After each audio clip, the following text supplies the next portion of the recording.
हाँ जी। देखो, हमारे पास जैसे मान लीजिए कोई कोन है ये, और कोन को हमने यहाँ से कट कर दिया। जब कोन को यहाँ से कट करोगे इसको बोलते हैं ट्रंकेटेड कोन। क्या बोलते हैं? ट्रंकेटेड कोन। अब इसका क्या होगा, यहाँ पे एरिया कुछ और होगा और यहाँ पे एरिया कुछ और होगा। इसकी एक्सिस है। यहाँ का एरिया A1, यहाँ का एरिया A2, यहाँ का रेडियस R1, यहाँ का रेडियस R2 अगर है, तो इसका जो मीन एरिया होता है ए,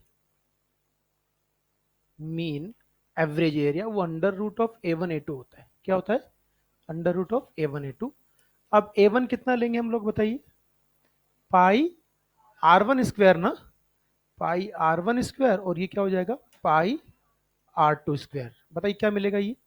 पाई R1 R2।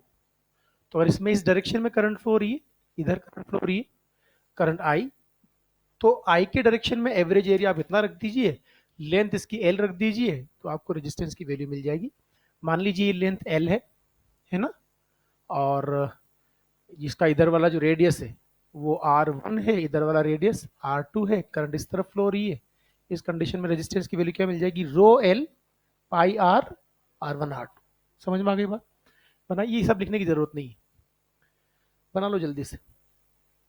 ये वैसे जेई मेंस वगैरह में आ चुका है, नीट में कभी नहीं आया, ना आएगा। पर क्योंकि आपको टेस्ट वगैरह देते हो आप, मेजर टेस्ट इधर उधर पेपर करो, उसमें खूब मिलेगा आपको, इसलिए अपन को ये आना जरूर चाहिए। थर्मल में भी आता है एज इट इज ही। तो बस वहाँ पे भी इफेक्टिव एरिया जो लिया जाता है वो पाई R1 R2 ही लिया जाता है, इसलिए आपको ये डायरेक्टली पता होना चाहिए।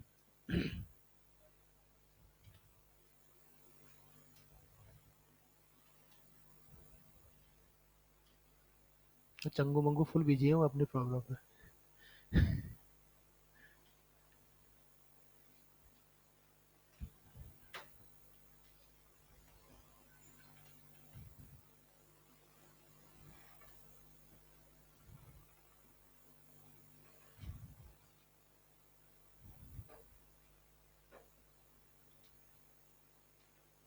जल्दी से बना लो, है ना।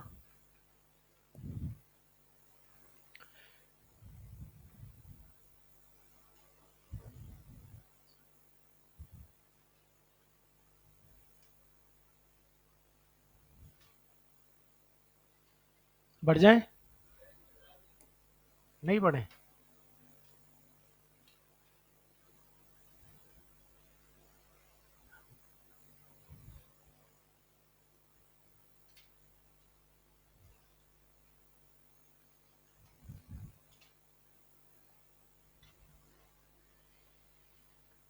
हम्म, बढ़े। चलिए पहले लिखिए Ohm's law.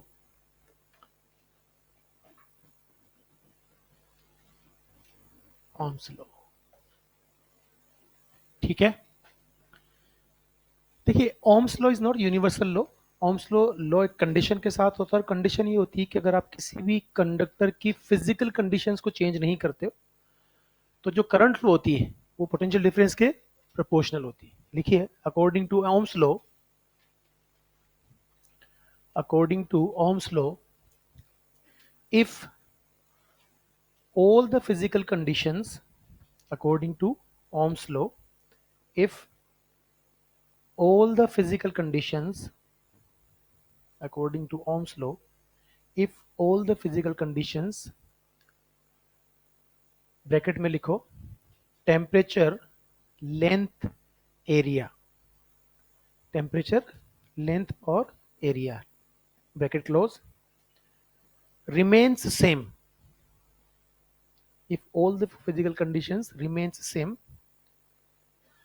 then current flowing through the conductor, then current flowing through the conductor is directly proportional to, current flowing through the conductor is directly proportional to potential difference applied across the conductor. Current flowing through the conductor is directly proportional to potential difference across the conductor. That means I is proportional to V होगा। अब I is proportional to V है, तो sign of proportionality को remove करने के लिए मैं कोई कांस्टेंट यूज करूंगा and that constant is G. तो I equal to G into V हो जाएगा। ये जो जी है हमारे पास, इसको बोलते हैं हम क्या बोलते हैं, conductance. Conductance is the reciprocal of resistance. तो जो हमारे पास G इक्वल टू होता है 1/R, इसकी यूनिट क्या होती है, ओम ना। ओम को हम कैसे लिखते हैं, लाइक दिस। इसकी यूनिट क्या होगी, मो, है ना। उसको कैसा लिखेंगे, उल्टा लिख देंगे, है ना, लाइक दिस। आई बात समझ में। अब एक सिंपल सी बात है, I equal to G into V आ गया। अगर मैं इसको रिप्लेस करता हूं तो बताइए, I equal to 1/R into V, और सिंपली वी इक्वल टू क्या आ जाएगा, आई आर। तो ये जो लॉ है ये फिजिकल कंडीशंस को कांस्टेंट रखने पे ही वैलिड होगा।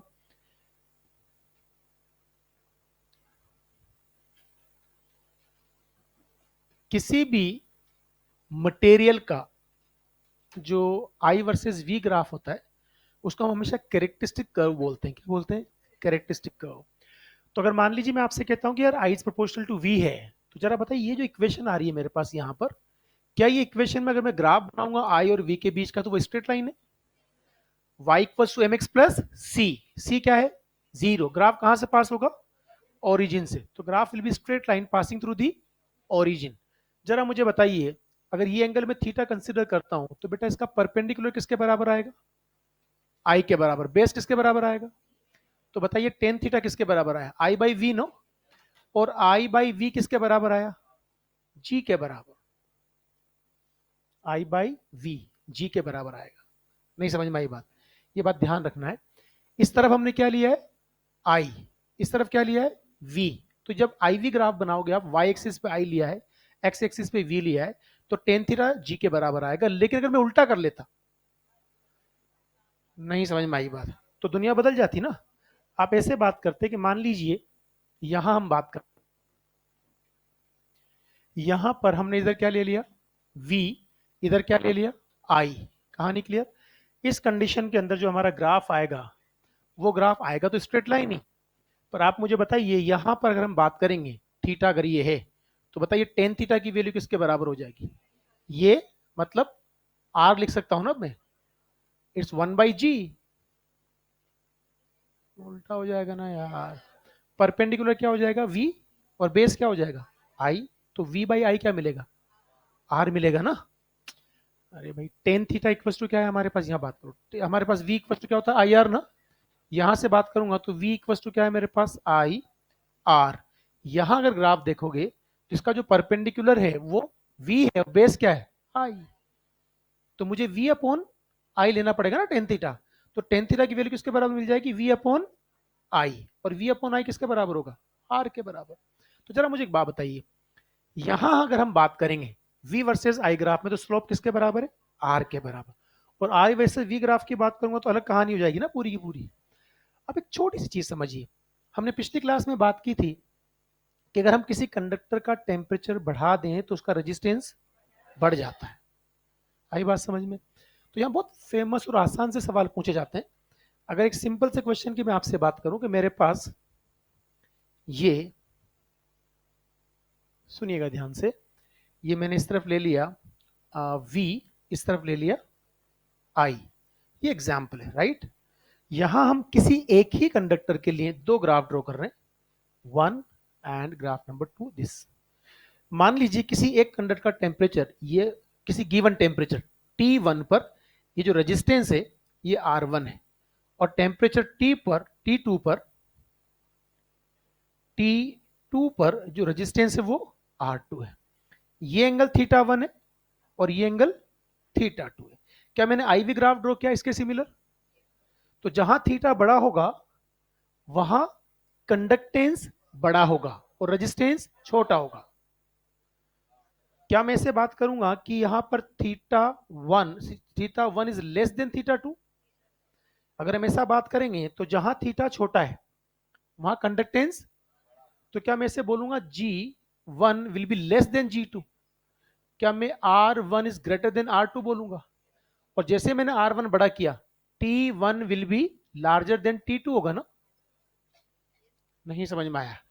आपने स्लोप को कंपेयर किया, थीटा अगर बड़ा है तो जी बड़ा है, नहीं समझ में आई बात, आर छोटा है तो टी भी छोटा है। समझ में आ गई बात। कंडक्टर्स के लिए जिसका रेजिस्टेंस कम है उसका टेम्परेचर कम है। ठीक है, बनाओ।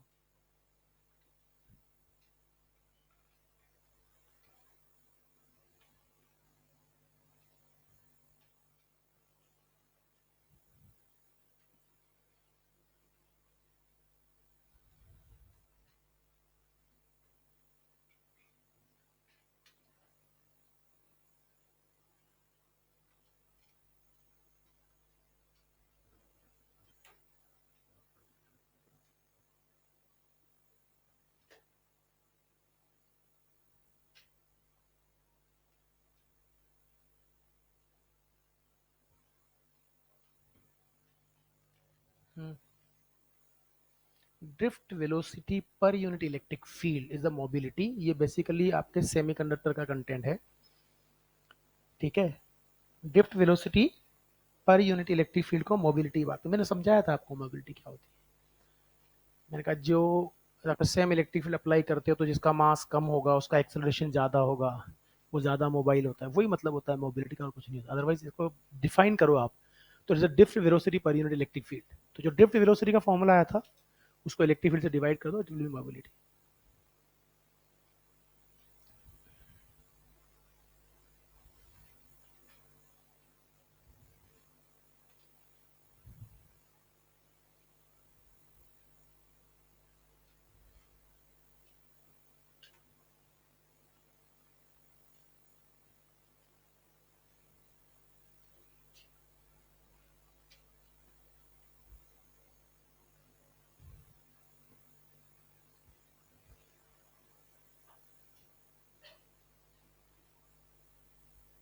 बढ़ जाए।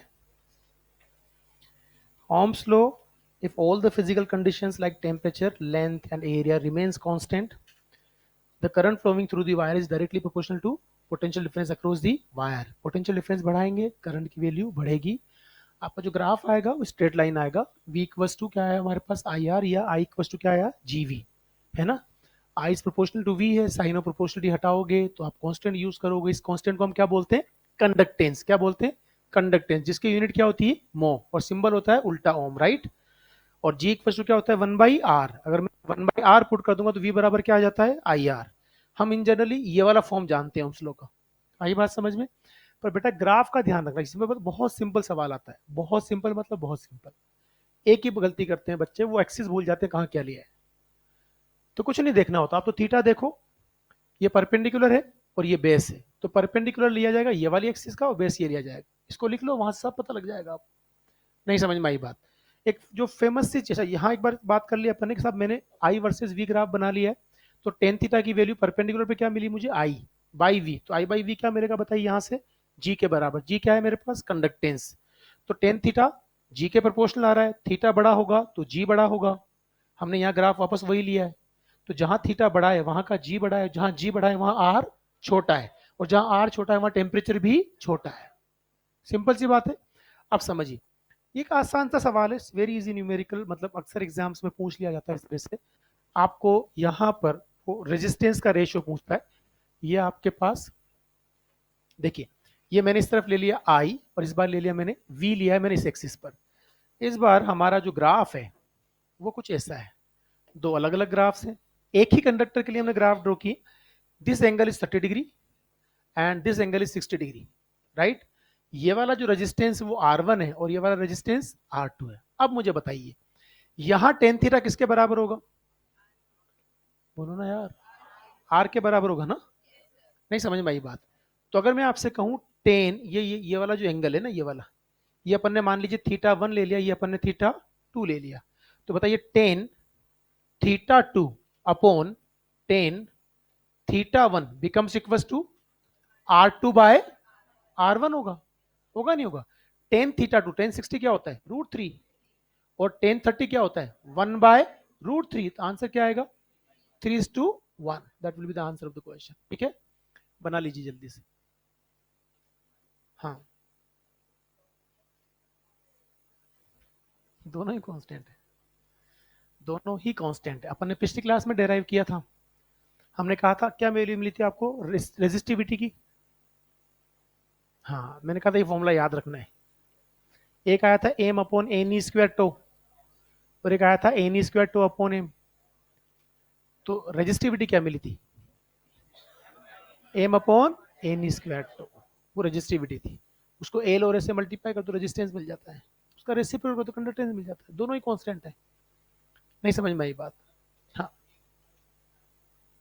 100% दोनों सही है, 100% दोनों सही है। देखो अच्छा, इसमें पता है क्या होता है, एक कॉन्ट्रडिक्शन होता है। एनसीईआरटी क्या लिखती है, कुछ लोग जैसे अपन ने क्या लिखा स्टेटमेंट कि if physical conditions remains constant, current flowing through the wire is directly proportional to potential difference applied। आई बात समझ में? तो मैं I इज प्रोपोर्शनल टू क्या लिखूंगा? V लिखूंगा ना।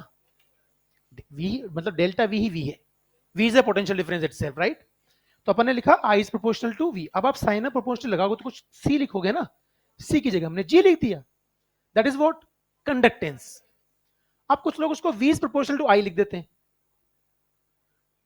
नहीं समझ में आई बात? और V इज प्रोपोर्शनल टू क्या बात करते हैं कि अगर मान लीजिए I is proportional to V है, तो भाई V भी प्रोपोर्शनल टू I होगा। जब आप इससे लिखोगे तो I इक्वस टू GV आ जाता है, नहीं समझ में आई बात? जब इससे लिखोगे तो V equals to RV IR आ जाता है। कहानी क्लियर होगी? दोनों में से वैसे तो ये बकवास है, ये प्योर बकवास है, बट स्टिल दोनों में से किसी को सही मानना हो तो ये मानो। क्या लिखा जाता है? Current flowing through the wire. हम करंट में वहां क्या करते हैं, बेसिकली एक अमीटर लगा देते हैं। क्या लगाते थे? और जो वहां वोल्ट मीटर लगा हुआ है, बैटरी लगी हुई, उसका पोटेंशियल राइज करना स्टार्ट करते हैं, तो करंट बढ़ना स्टार्ट हो जाती है। तो हम कहना हमने जैसे जैसे हमने करंट बढ़ाई, पोटेंशियल मतलब जैसे जैसे हमने पोटेंशियल बढ़ाया करंट बढ़ती गई, तो I is proportional to we आया। ठीक है, दोनों ही चीजें 100% इक्वली ट्रू हैं। यहां कॉन्ट्रडिक्शन वो नहीं जो कुलम्स लो से गाउस लो का प्रूफ और गाउस लो से कुलम्स लो के प्रूफ की बात की जाती है। उस दिन अपन ने बात की थी कि Gauss law is more important as compare to the Coulomb's law, दोनों सेम नहीं है। और अल्टीमेटली जब आप कंक्लूड करते हो पूरी की पूरी यूनिट को, तो Gauss low is very important, वो इंपॉर्टेंट है। वहां प्रायोरिटी देनी है तो किसको देंगे? गॉस को देंगे। पर यहां बराबर है दोनों, सवाल ही बकवास है। ये सवाल उतना ही बकवास है जितना न्यूटन लॉ ऑफ मोशन में बनता है कि न्यूटन के तीनों लॉज में सबसे इंपॉर्टेंट कौन सा है? देखो है ना, सबका जवाब है सेकंड लॉ। है दुनिया में से मूर्ख लोग जो पढ़ाते और बताते भी है कि सब सेकंड लॉ इंपॉर्टेंट है, उनसे पूछना क्यों इंपॉर्टेंट है? कोई जवाब नहीं है कि साहब सेकंड लॉ से थर्ड भी आ जाता है और फर्स्ट भी आ जाता है इसलिए इंपॉर्टेंट है।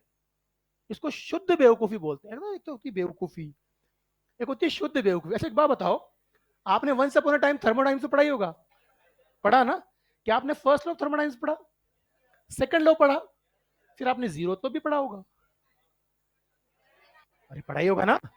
Then first law is discovered, second is discovered, after that zeroth law आता है। तो लोगों ने जीरोथ लॉ क्यों बोला था उसको?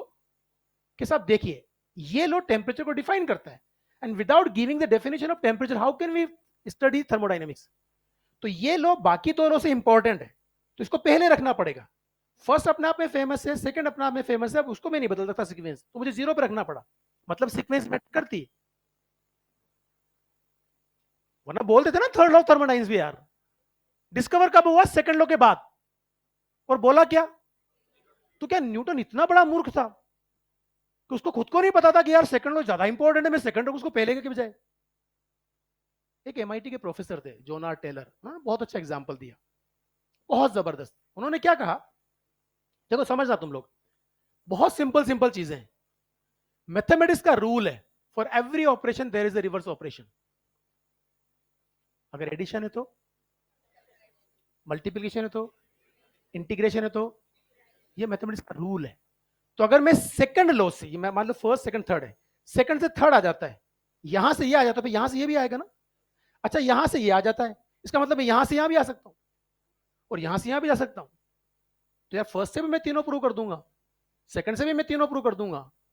असल कहानी पैदा हुई कि सब 11वीं क्लास में जो पेपर लिखता है बच्चा, तुम्हारा सवाल पूछता है एक टीचर कि सेकंड लॉ को यूज करके फर्स्ट और थर्ड को प्रूव करो, तो बच्चा प्रूव कर देता है। उनको लगा यार ये इंपॉर्टेंट हो गया, इसका मतलब सेकंड।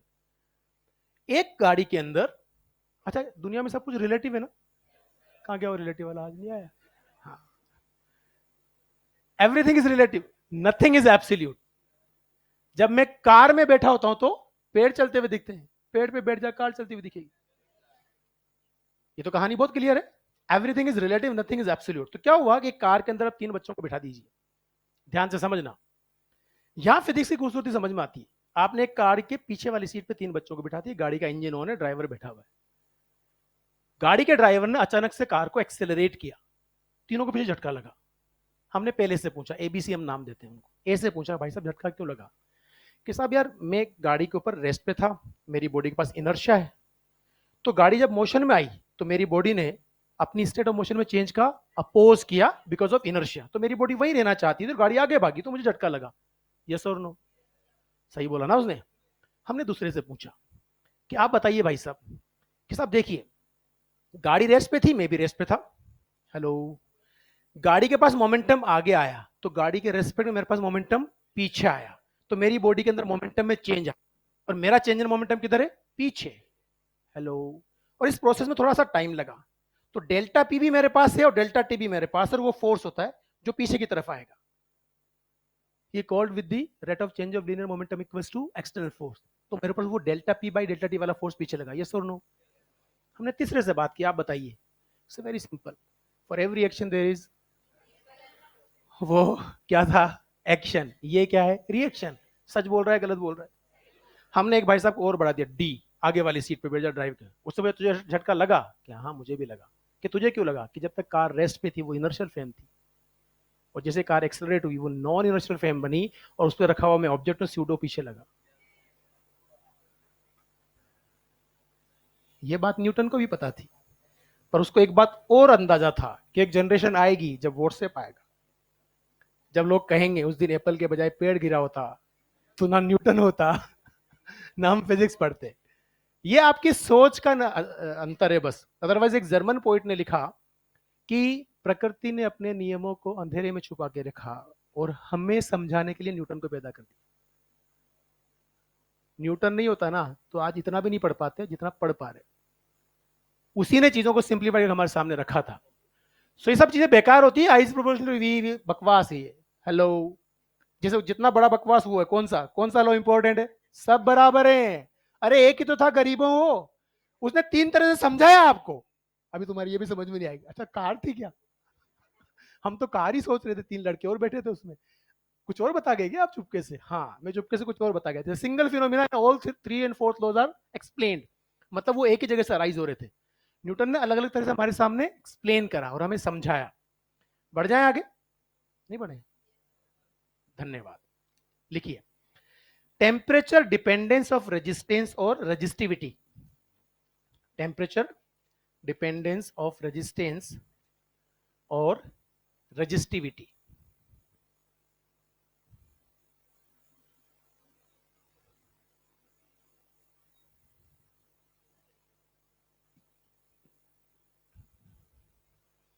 कहानी खत्म हो गई ना अब तो?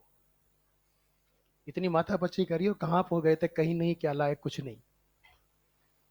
हाँ जी, बड़े बड़े, अरे बड़े नहीं बड़े। देखो पिछली क्लास में हमने बात की थी, अगर टेम्परेचर बढ़ाओगे तो थर्मल स्पीड बढ़ेगी, थर्मल स्पीड बढ़ेगी तो रिलैक्सेशन टाइम बदलेगा, वो बदलेगा तो रजिस्टिविटी और रेजिस्टेंस बदलेगा। अब एक बात को समझिए, मैं ज्यादा डिटेल में नहीं जाऊंगा, सिंपल बात करूंगा कि जो रजिस्टिविटी होती है ना, rho is given by rho not 1 + alpha delta T plus beta delta T square and so on. हाँ कुछ लोगों को उम्मीद से कुछ अलग चीज नजर आई, बुरा नहीं मान बुरा नहीं मानना, अदरवाइज वो जस्टिफाइड नहीं होगा ना, ग्राफ बना रखा है फिर लोग गलत करके आते हैं। अब सुनिए ध्यान से, if delta t is very small, ये जो हायर पावर्स वाले आर्ग्यूमेंट है ये क्या हो जाएंगे? नेग्लिजिबल हो जाएंगे ना। जब कोई भी चीज छोटी होती है तो उसका स्क्वायर जो है वो और छोटा हो जाता है, होता है ना? पक्का पता है ना ये बात? हाँ धन्यवाद।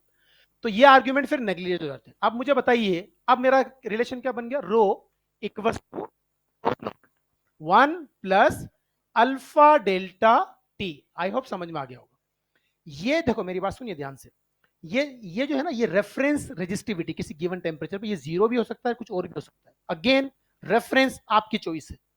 If nothing is said we will consider it is a resistivity at 0 degree centigrade. और क्या rho l by a is the resistance, और एल और ए तो हम वही ले रहे हैं। तो हमें पता है कि आर का रिलेशन भी ऐसे आएगा, r equal to are not 1 plus alpha delta t. आप मुझे बताइए थोड़ा तमीज से अगर इसको लिखूं तो, क्या r equal to are naught plus r naught alpha delta t. क्या समझ में आया तुम्हारे यहां से, क्या समझ में आया? अरे बोलो ना।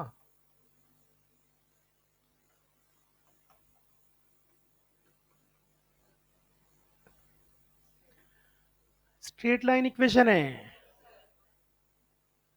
नहीं, नहीं आया, नहीं आया, अरे नहीं आया, नहीं आया, नहीं आया, मैं कह रहा हूं ना नहीं आया।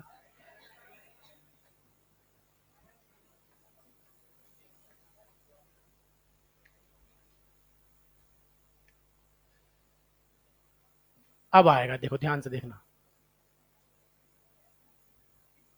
ये देख, हंस रहे हैं लोग, बदतमीज। फिर मैं, पता है ना तुम्हें, तुम आज हंसते हो तो हंस लो मुझ पर। हाँ, जिनके समझ में आया वो बताओ ग्राफ क्यों आया ये, बताओ ना, समझ में आया तो ग्राफ समझ में आना चाहिए ना।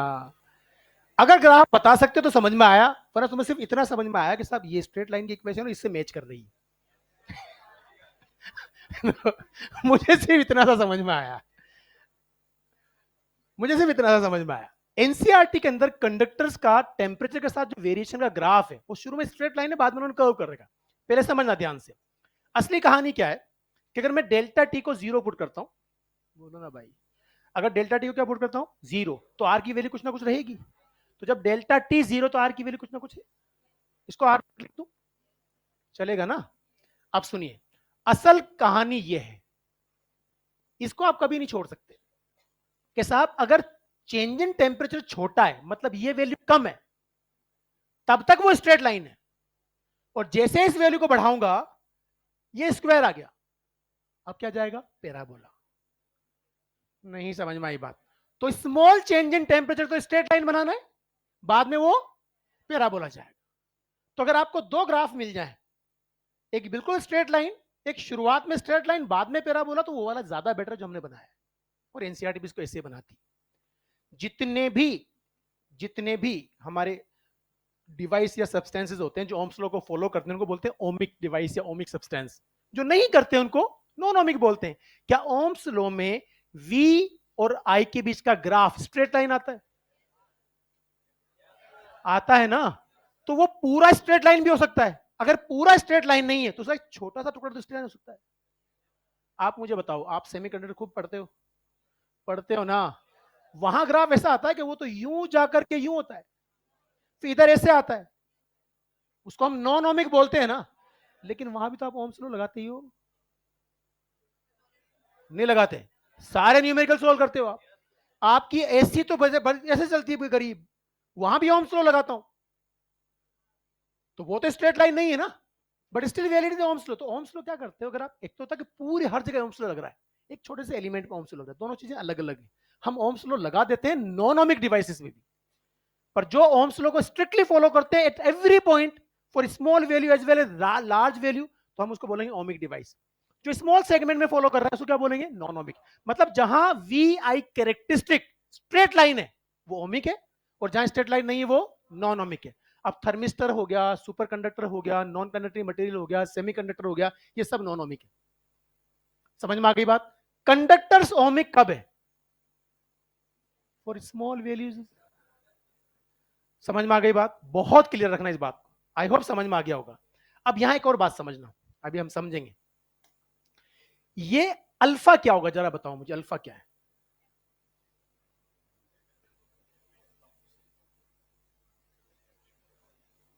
Temperature coefficient of resistance, temperature coefficient of resistance. इसकी शक्ल दिख रही है, इस वाली इसकी दिख रही है ना तुम्हें? दिख रही है ना इसकी? आर नोट को उधर लेके जाओ, क्या बनेगा? R minus upon r naught, ये नीचे आ जाएगा ना? नहीं समझ में आया? अरे यार, नहीं, फिर मैंने गलत जगह देख लिया।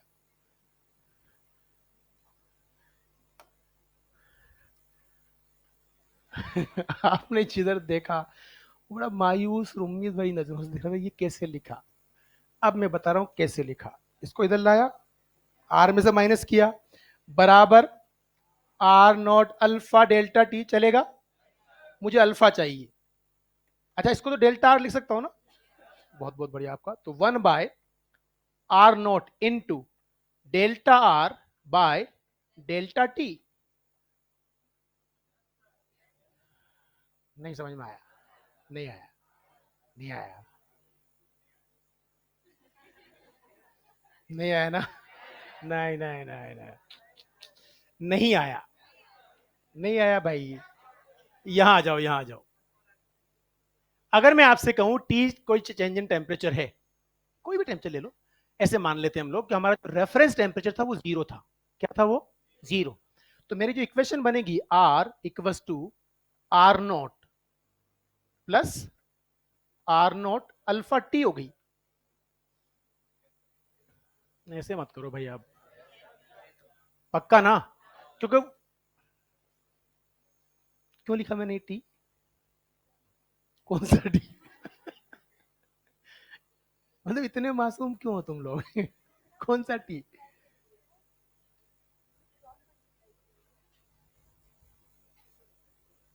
क्यों लिखा बता? टी क्यों लिखा?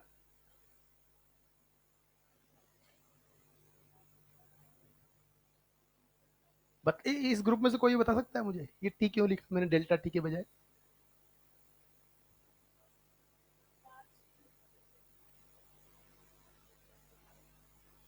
डेल्टा टी क्या होता है? T final minus t initial. बोलो भाई। और इनिशियल रेफरेंस टेम्परेचर है, उसको मैंने जीरो मान लिया ना, तो टी इनिशियल जीरो, तो टी फाइनल को टी लिख दिया ना भाई।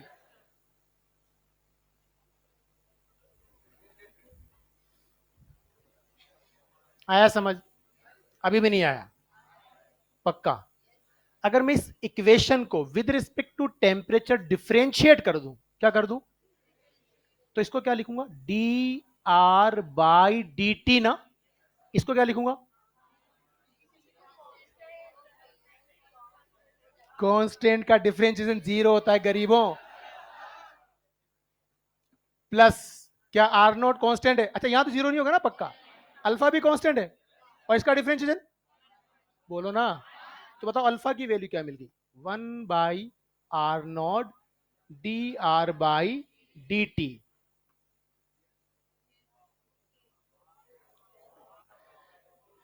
नहीं समझ में आई बात? नहीं समझ में आया? नहीं आया? अब यहां से हम टेम्परेचर कोफिशिएंट ऑफ रेजिस्टेंस को डिफाइन करेंगे और उसकी यूनिट भी आएगी। आप मुझे बताओ हम कैसे डिफाइन करें? ये क्या है बताइए? ये तो कांस्टेंट है ना? For a given resistance, change in resistance per unit change in temperature is temperature coefficient of resistance. For a given resistance, कुछ ना कुछ था ना? Change in resistance per unit change in temperature is called as temperature coefficient of resistance. अच्छा बताइए, इसकी unit क्या? इसकी क्या? इसकी क्या? केल्विन या सेल्सियस? तो इसकी क्या? केल्विन इनवर्स या सेल्सियस इनवर्स? नहीं समझ में आया? पहले ये बनाओ फिर बात करते हैं, जल्दी करो।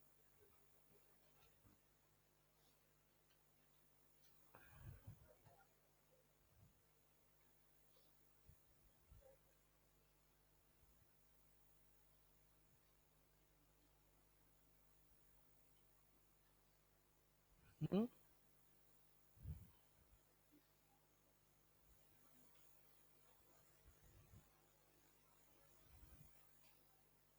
उसके पास इलेक्ट्रॉन्स की इतनी अमीरी है कि तू बढ़ा भी लेके तो कोई फर्क नहीं चलेगा। कितना ऑर्डर होता है उसमें याद है?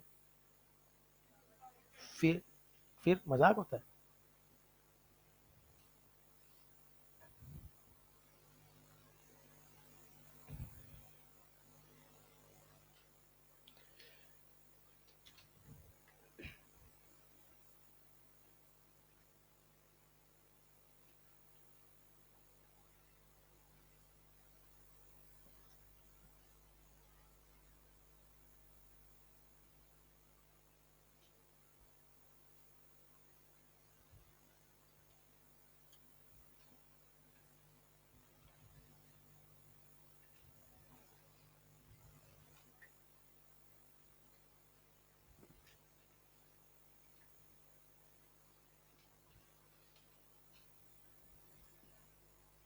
बढ़ जाए।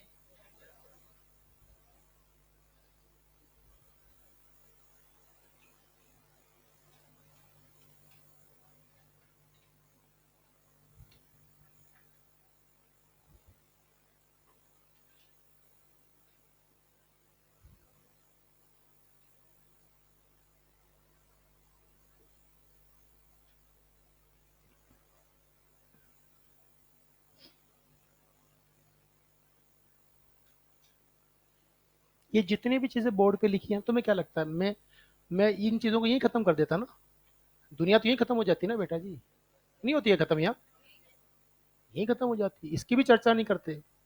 इसके बजाय सेमीकंडक्टर का उनको दो ग्राफ बना देते।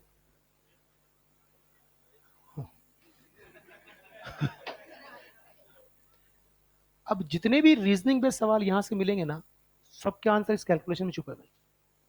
इनके बिना वो सही हो ही नहीं सकते तुम्हारे, असंभव। ये बहुत कॉमन, मैं आपसे कहता हूं कि जितने भी कंसेप्चुअल सवाल होते हैं, रीजनिंग बेस्ड सवाल होते हैं, उनके आंसर कैलकुलेशन के पीछे छुपे होते हैं। अगर आप ये उम्मीद करोगे कहीं स्टेटमेंट लिखा हुआ मिल जाएगा ना, यहां से इसके बिना आप कैसे बात करोगे? आप मुझे बताओ। हम सिंपल बात कर रहे हैं, ये यहां तक की दुनिया तो कब समटी, है ना? अब एनसीईआरटी ने अगर ये ग्राफ बना रखा है तो वो इसकी बात कर रहे हैं। अच्छा, उन्होंने क्या करा कि पहले ही बोल दिया for small change in temperature the graph will be straight line. नहीं समझ में आई बात? मतलब रेजिस्टेंस का चेंज टेम्परेचर के साथ लीनियर मिलेगा अगर चेंज इन टेम्परेचर छोटा है तो। ये तो बोल दिया, ग्राफ ऐसा बना दिया, बाद में पैराबोला भी कर दिया। तो बताना चाह रहे हैं कि बाद में पैराबोला क्यों है? अब ये आप अगर पढ़ोगे एनसीईआरटी तो आपकी, ये तो टीचर की जिम्मेदारी, वो बताएगा आपको। तो आपको ये समझ में आना चाहिए कि हायर टेम्परेचर पे ग्राफ स्ट्रेट लाइन नहीं रहेगा। स्मॉल चेंज इन टेम्परेचर के लिए फॉर्मूला वैलिड है। तो हमें याद ये फॉर्मूले रखने, सिंपल सिंपल से सवाल यहां से आते हैं। दो फंडामेंटल चीजें हैं, effective temperature coefficient of resistance in case of series combination and parallel combination. NEET में नहीं आया, आपके मॉड्यूल में आपको सवाल मिल जाएगा, फॉर्मूला मिल जाएगा। जेई मेंस में कई बार आ चुका है, आएगा, एज इट इज आएगा। दोनों फॉर्मूले याद रख सकते हो, आराम से काम बन जाता है। सुनो ध्यान से, ये दोनों फॉर्मूले काम आ गए। अब यहां हम एक काम करते हैं, सारी कहानी क्लियर? अरे बोलो ना यार। यहां अल्फा क्या है बताइए? अल्फा क्या है? Temperature coefficient of resistance. बताइए यूनिट क्या बनेगी? बताओ ना। केल्विन इनवर्स और, बोलो ना यार, यही बनेगी ना? अच्छा, इसकी जो ऑर्डर होती है वो -3 की ऑर्डर होती है, 10⁻³ जरूरत नहीं, इस इनफ, इतना याद होना चाहिए। अब सुनो, r equals to are not 1 plus alpha t minus t naught. Delta t को थोड़ा सा मिस से लिख दिया ना, नहीं समझ में आई बात? ये टी नोट क्या है? ये वो टेम्परेचर है जिसपे ये आर नोट था, और ये टी वो टेम्परेचर जिसपे ये आर है। नहीं समझ में आया? अगर वो आपको टी नोट के बारे में कोई इंफॉर्मेशन नहीं देता है, हम मान लेंगे ये 0 डिग्री सेल्सियस, तो ये 0 है टेम्परेचर। अब यहां पे क्या होता है, अल्फा पॉजिटिव भी हो सकता है, और अब सुनिए, अगर अल्फा नेगेटिव हो गया, सुनना ध्यान से, अगर अल्फा नेगेटिव हो जाता तो क्या होगा? देखो सुनो ध्यान से, are equals to are not 1 plus minus alpha delta t is the more correct relation. ये प्लस माइनस किसकी वजह से आया? अल्फा की वजह से। अगर if alpha is the positive parameter, it can be written as r equals to r not 1 plus alpha delta t. ध्यान समझना, आप मुझे बताइए, अगर मैं टेम्परेचर बढ़ाऊंगा तो रेजिस्टेंस बढ़ेगा नहीं बढ़ेगा? ये पूरी वैल्यू बढ़ेगी तो ये भी बढ़ेगा ना। तो हम बात करेंगे of increasing temperature resistance increases. कहानी clear? If alpha is the negative parameter, what happen? R equals to are not 1 minus alpha delta T ना।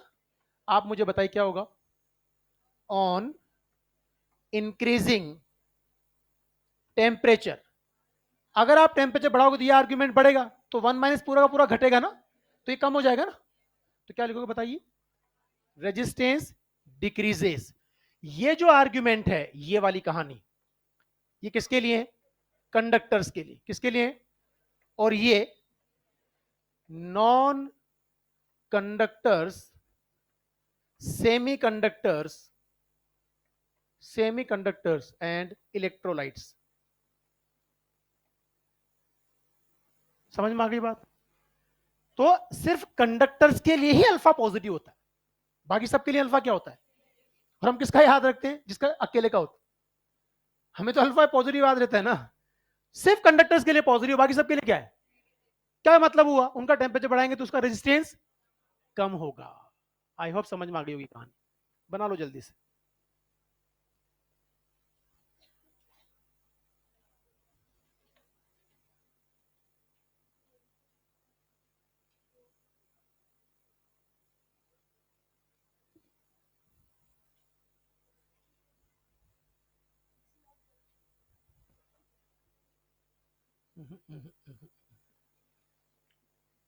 अभी बात करते हैं इस पे।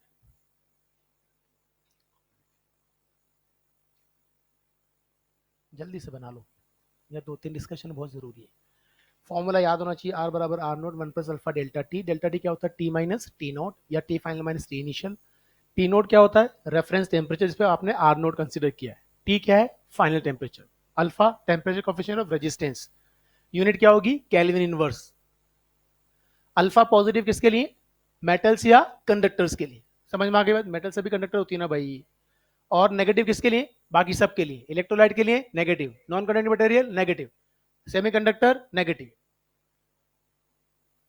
ठीक है।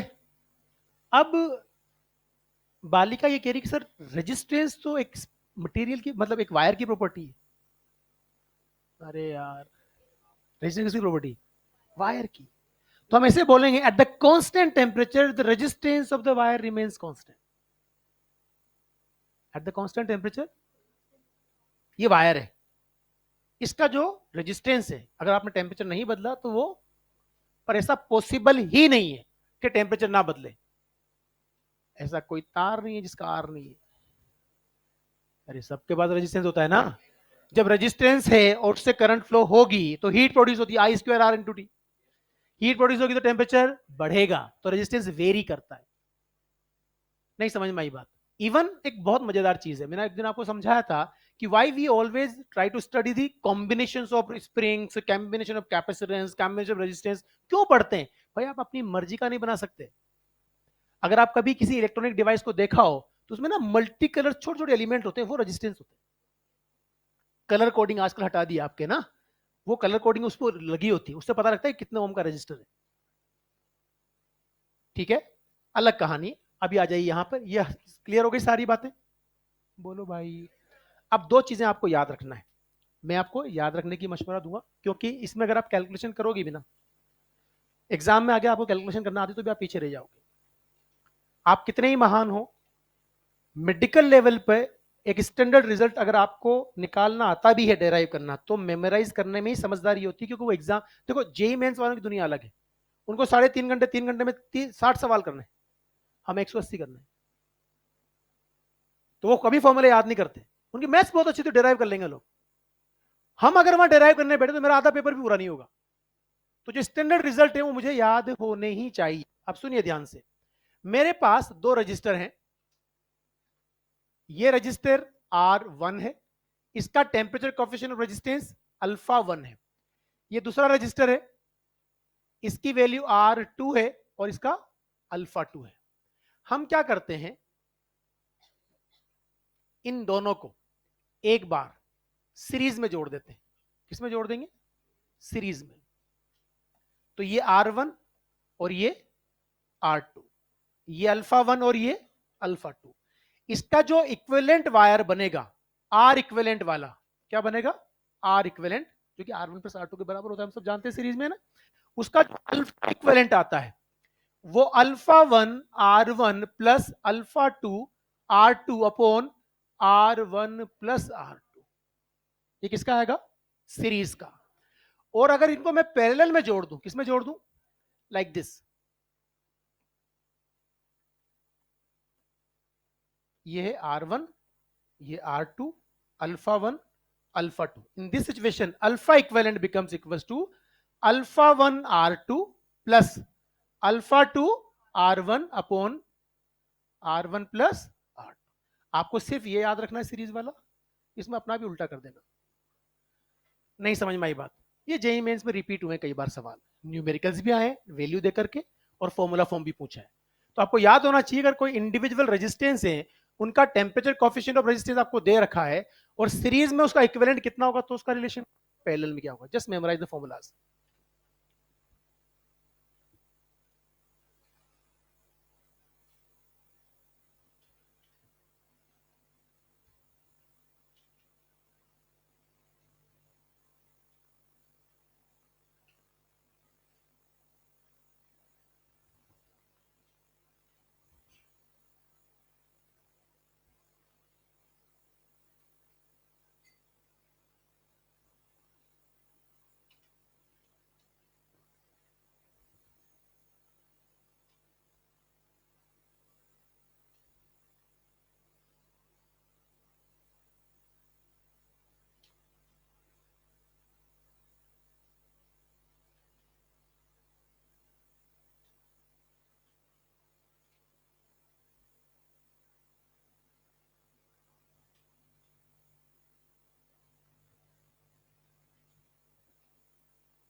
हो गया?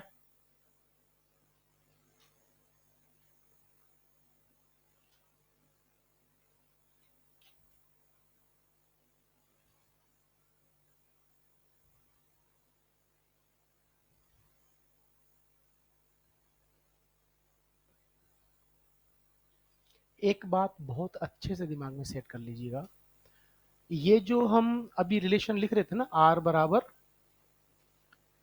R0 1 plus alpha t minus t not, ये करेंगे ना, इसको ऐसे रीड करेंगे हमेशा।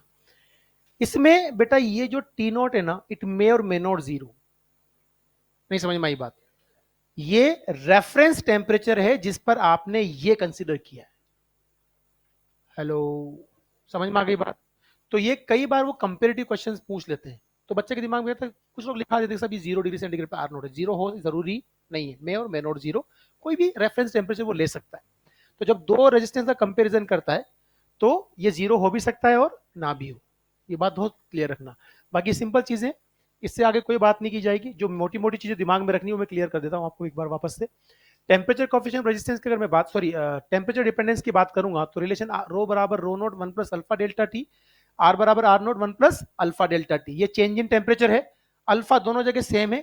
Temperature coefficient of resistance unit क्या होगी? केल्विन इनवर्स या सेल्सियस इनवर्स। नींद आई है तेरे को आज?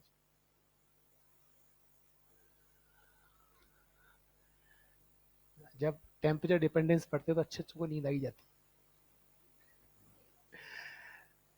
अब सुनो ध्यान से, ये जो मैंने रिलेशन लेके आया हूं यहाँ पे, ये सिर्फ इसलिए लेके आया हूं, यहाँ हमने किया कुछ नहीं, बस आर नोट के अंदर ही तो मल्टीप्लाई किया ना।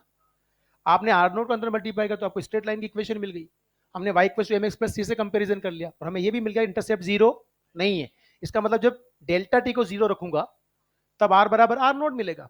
तो delta t versus r graph draw करूंगा, तो जब ये जीरो तो ग्राफ यहां से शुरू होगा। क्या शुरुआत में स्मॉल चेंज इन टेम्परेचर के लिए ग्राफ स्ट्रेट लाइन होगा? बाद में हमने कर्व क्यों किया, क्योंकि ये आर्ग्यूमेंट बाद में आ जाएंगे। अब जो असली कहानी थी वो ये थी कि साहब आपने वहां बीटा क्यों लिखा। अगली बार गामा लिखना था मुझे, गामा डेल्टा टी क्यूब, फिर डेल्टा डी लिखना था। ये वेरी करता है, असल में alpha is also function of temperature, ये बताता है आपको इसके बारे में। हायर टेम्परेचर्स पर ये वैल्यू बदल के ये हो जाती है। For given change in resistance, for given change in resistance, if delta t is large, alpha will be small. अगर मैं डेल्टा आर को फिक्स कर दूं, यार मुझे इतना चेंज चाहिए, बोलो भाई, तो अगर मैं चेंज इन टेम्परेचर बढ़ा दूंगा तो अल्फा बदल जाएगा ना, इसलिए वो लिखा था। और ये सारी की सारी कहानी एनसीईआरटी की है, वो लेंथ थ्योरी में लिखते हैं। आपको थ्योरी में 2 लाइन से याद नहीं करवाया जा सकता, आपको उसको समझना पड़ेगा। मेरा ग्राफ स्ट्रेट लाइन आता है, बाद में पैराबोला क्यों होता है, क्योंकि ये हायर ऑर्डर पावर चली जाती है, वहां लीनियर नहीं होगा ग्राफ, पैराबोला आता है ना फिर यहाँ। तो बस इतना याद रखना, अगर दोनों ग्राफ में अवेलेबल हो मेरे पास तो मैं ये एम्स में तो कई बार पूछा है, हर 2-3 साल किसी ना किसी रूप में टपकता था, इतना याद रखना है। बाकी 2 फॉर्मूले हमारे पास हैं, आर बराबर r naught alpha delta t, उससे आप सारी चीजें सोल्व कर लो, समझ में आ जाती है बात। चलिए sir, now we will talk about circuit analysis. लिखिए सर्किट एनालिसिस। यहां से सबसे ज्यादा सवाल आते हैं, सीरीज पैरेलल कॉम्बिनेशन, अजीब अजीब से तुम्हारे जो बदसूरत से नेटवर्क सामने आते हैं वैसे हैं, सब कर लें, चिंता मत करो। हाँ, बढ़े आगे। लिखो series combination of the resistors, series combination of resistors, series combination of resistors. लिखिए if current flowing through all the registers is same, if current flowing through all the registers is same, then combination is considered as series combination. Combination is considered as series combination. If current flowing through the all the registers is same, then combination is considered as series combination. सुनिए ध्यान से। अब एक बहुत basic बात, यार ये तो लंबे चौड़े वायर होते हैं, हम लोग क्या करते हैं, एक जगह रजिस्टर शो कर दिया, बोलो ना यार, एक जगह रजिस्टर शो कर दिया। असल में कहानी ये होती है, एक तो होता है कहीं पे एक रजिस्टेंस लगा हुआ हो तो हम उस रजिस्टर को काउंट कर लेंगे, पर वायर का अपना भी तो रजिस्टर होता है। तो अगर मान लो मेरे पास इतना बड़ा वायर था तो रजिस्टेंस तो यहाँ हर पार्ट का रजिस्टेंस है कि नहीं, तो पूरा जिगजैग थोड़ा बनाऊंगा। हम लोग क्या करते हैं, इस पूरे के पूरे रजिस्टेंस, जिसका जितना भी रजिस्टेंस होगा उसको एक जगह शो कर दूंगा और बाकी विदाउट रजिस्टेंस शो कर दूंगा, तो बात एक ही होगी ना। अरे बोलो भाई, मान लीजिए इसका जो है 10 ओम रजिस्टर था यहां से यहां तक, अब मैंने क्या किया, 10 ओम सिर्फ इसका ले लिया और ये विदाउट रेजिस्टेंस कंसीडर कर लिया कंडक्टिंग वायर, तो सर्किट में प्रॉब्लम तो सेम ही डील की जाएगी ना। तो जहां रेजिस्टेंस शो नहीं किया हुआ, स्ट्रेट वायर बना रखा, उसको बोलते हैं कंडक्टिंग वायर ऑफ रेजिस्टेंस 0, उसका रेजिस्टेंस कंसीडर। अब मुझे बताओ V बराबर IR है, जिसका R नहीं है उसके अक्रॉस पोटेंशियल ड्रॉप भी नहीं आएगा ना, जिसका R 0 उसका IR भी तो 0 होगा, तो उसका V 0 होगा ना। V कहां आएगा, जहां रेजिस्टेंस है।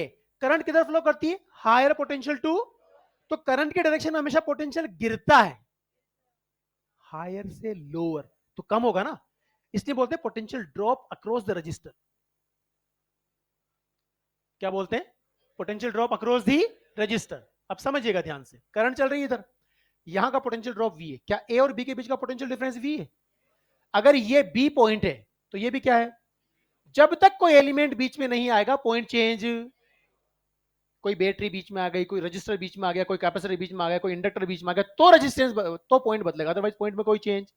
जितने भी इक्वी पोटेंशियल होते हैं, जितने भी कंडक्टिंग पॉइंट्स होते हैं या कंडक्टिंग वायर होता है, सारे पॉइंट का पोटेंशियल सेम, और जिनका सबका पोटेंशियल सेम उनके सभी को नाम भी सेम दिया जाएगा। क्या यहां से यहां तक रेजिस्टेंस जीरो है? तो इन सबका सबका पोटेंशियल क्या होगा? यहां पोटेंशियल क्या होगा? यहां तक सेम होगा, मतलब सारा ये बी है, ये सारा ए है।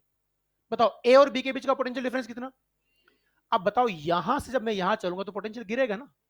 तो मान लो यहां से यहां जाने पे V1 कम हो गया, फिर यहां से आने पर V2 कम हो गया, और यहां से आने पर V3 कम हो गया, तो क्या V1 plus V2 plus V3 V के बराबर होना चाहिए?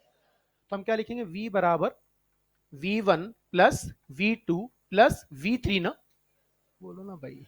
अच्छा, क्या सब जगह जाने वाली करंट सेम है? तो क्या ये आई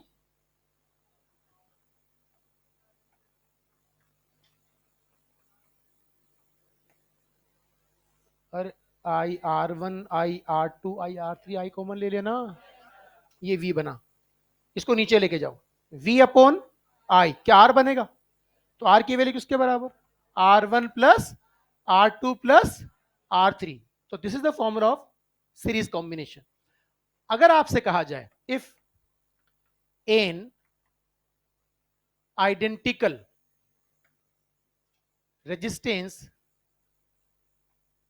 connected in series, then R equivalent becomes equals to A। कहानी क्लियर? जल्दी से बना दो।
बढ़ जाए।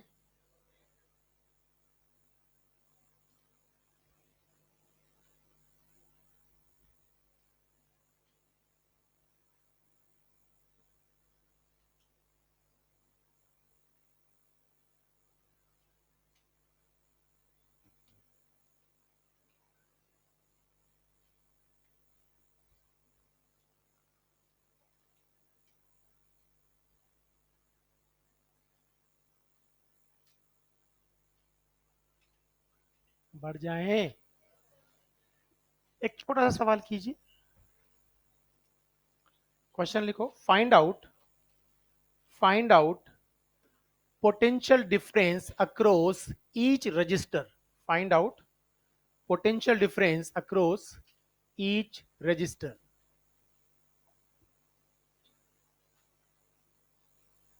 ये 5 ओम का रजिस्टर है, ये 3 ओम का रजिस्टर है, ये 2 ओम का रजिस्टर है, और ये किसी सोर्स से जुड़े हुए हैं जो 30 वोल्ट का है।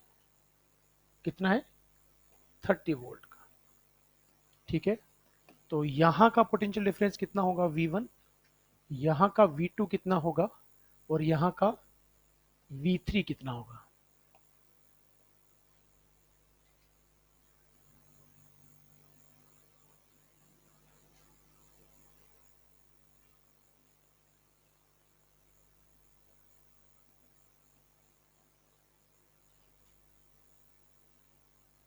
हाँ जी, V1 कितना?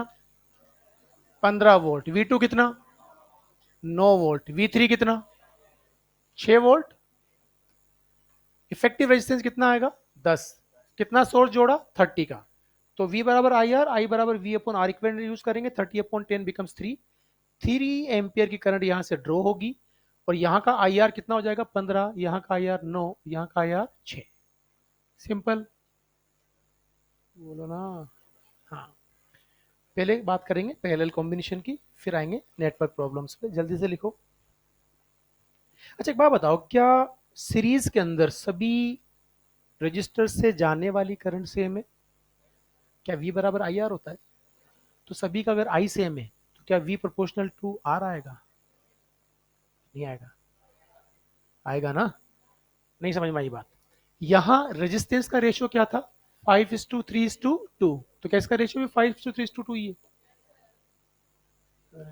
3 से काट दो ना इसको।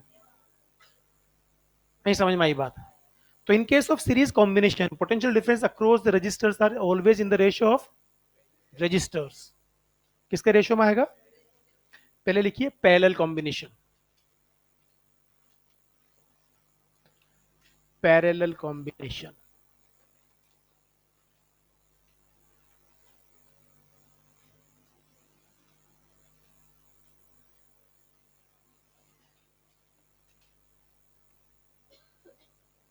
चलिए, ये पॉइंट हमने ए कंसिडर कर लिया, तो क्या ये वाला पॉइंट भी ए ही होगा? ये हमने बी कंसिडर कर लिया, तो क्या ये वाला पॉइंट भी बी ही होगा? ये वी वोल्ट की बैटरी जोड़ दी, ये रेजिस्टेंस R1, ये रेजिस्टेंस R2 और ये रेजिस्टेंस R3। एक बात बताइए मेरे को, what is the potential difference across R1? ए और बी के बीच कितना है? तो क्या ये भी ए और बी के बीच में? ये भी ए और बी के बीच में है? क्या मतलब हुआ? इन case of parallel combination potential difference each resistor is same. पर जरा मुझे बताइए, अगर हम ऐसे बात करें कि यार मेरे पास I equal to V upon R होगा, यस और नो? क्या V सब जगह सेम होगा? तो अगर V सब जगह सेम है तो क्या I inversely proportional to R होगी? तो जिसका रजिस्टर ज्यादा होगा उसमें करंट कम जाएगी, मतलब करंट रजिस्टर के इनवर्स रेशियो में जाएगी। लिखिए, इन case of parallel combination, in case of parallel combination,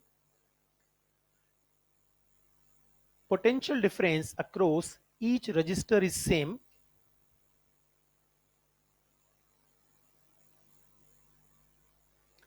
Potential difference across each register is same. अब जल्दी से डायग्राम बनाइए और एक सिंपल बात देखिए, अगर मान लीजिए बेटा यहां से करंट बैटरी से ड्रॉ होती है आई, तो यहां से आई ही एंटर करेगी ना। अब इधर जाती है I1, इधर जाती है I2, इधर जाती है I3। क्या ये तीनों मिलकर वापस आई बनाएंगी? तो क्या आई की जो वैल्यू बनेगी वो I1 plus I2 plus I3 होगी? बोलो भाई। अच्छा बताओ, आई की वैल्यू क्या बनेगी? वी सबका सेम है ना, तो I1 कितना? V/R1। यहां, यहां, तो क्या V कॉमन ले लूं? क्या मिलेगा? 1/R1 प्लस 1/R3 ना, इज इक्वल टू आई ना। आई अपॉन वी क्या बनेगा? 1/R। तो 1/R becomes equal to 1/R1 plus 1/R2 plus 1/R3। If n identical resistance connect in parallel, R equivalent कितना मिलेगा? R/N। अगर 4 ओम के दो रजिस्टर, 4 ओम के दो रजिस्टर पैरेलल में है, तो ये 4 हो जाएगा, ये 2 हो जाएगा, तो आंसर कितना आएगा? 2। 10 ओम के 5 रजिस्टर, तो ये 10 और 5 कितना हो जाएगा? 2। 10 ओम के 10 रजिस्टर, 1। नहीं समझ में आई बात? अब यहां जो सबसे काम की चीज है वो ये है, if two resistances are in parallel, बताओ आर इक्विवेलेंट क्या लिखेंगे? हमेशा बेटा इसी से सोल्व करना है। R1 R2 upon R1 plus R2। और जहां कहीं भी ये रिलेशन आता है, वहां सबसे आसान तरीका होता है कि आप R इक्विवेलेंट लिखेंगे R लार्ज अपॉन N+1। बड़ी वैल्यू लिखिए, और ये N जो है, छोटा रेजिस्टेंस बढ़ेगा कितना गुना है, ऐसे नहीं समझ में आएगा। पहले भी कॉपी कर लेना आप, यहां देखो। अगर मैं आपसे कहूं जो मोस्ट कॉमन हमारा केस बनता है सबसे ज्यादा, सुनिएगा ध्यान से, इस पे आपकी मास्टरी होनी चाहिए। जितने भी ऐसे फॉर्मूले आते हैं ना, कौन से, R1 R2 upon R1 plus R2, वहां सबसे ज्यादा जो कॉम्बिनेशन दिया जाता है वो 6 और 3 होता है। हेलो, तो आर इक्विवेलेंट की वैल्यू क्या मिलेगी, 6 × 3 अपॉन 6 + 3 कितना मिलेगा, 2 ओम ना। अब सुनिए, इसमें बड़ी वैल्यू क्या है, 6, इसका कितना गुना है, 2 + 1, आंसर कितना, नहीं समझ में आया। तो ये आप आराम से यूज करो। अच्छा, यहां बड़ी बात नहीं है। तो मोस्ट कॉमन केस क्या होता है, वो देता है, बड़े तमीज से देता है आपको, R2R, R3R, R4R, R5R। आप मुझे बताओ, R2R थे मान लो, एक सिंपल बात कर रहा हूं, सुनो ध्यान से। मैं आपसे कहता हूं कि ये मेरे पास ये R है और ये 2R है, आंसर विल बी 2R/3। अरे यार, बड़ी वैल्यू अपॉन इसका 2 गुना है तो 3 हो जाएगा ना। ये R, ये 3R होता तो 3R/4।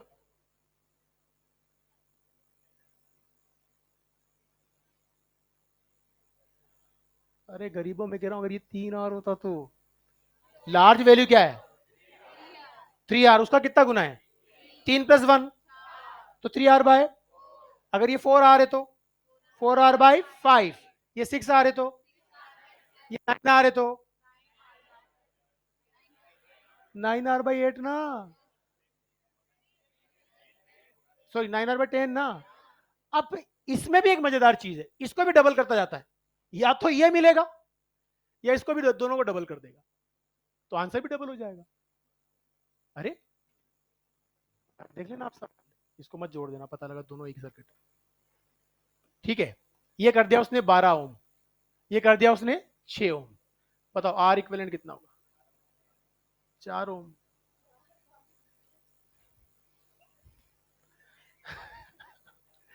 वो 6 है, वो 2 गुना है। मैं कह रहा हूं इसको इसको डबल कर दिए ना, तो आंसर भी डबल ही हो जाएगा।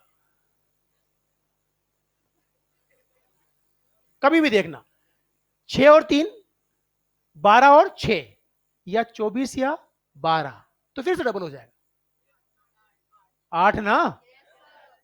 सबसे ज्यादा जो तुम्हें कॉम्बिनेशन मिलेंगे, चाहे वो स्प्रिंग को जोड़ दे, K1 K2 अपन K1 प्लस K2 में, चाहे कैपेसिटर जोड़ दे, C1 C2 अपन C1 प्लस C2 में, वो 3 और 6 के मल्टीपल में ही होते हैं, या तो उसमें होते हैं या इसमें होते हैं।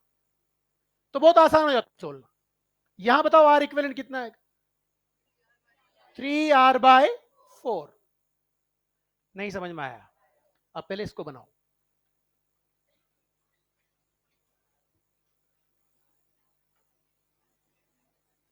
हुँ? हाँ, हमेशा वैलिड है, हमेशा।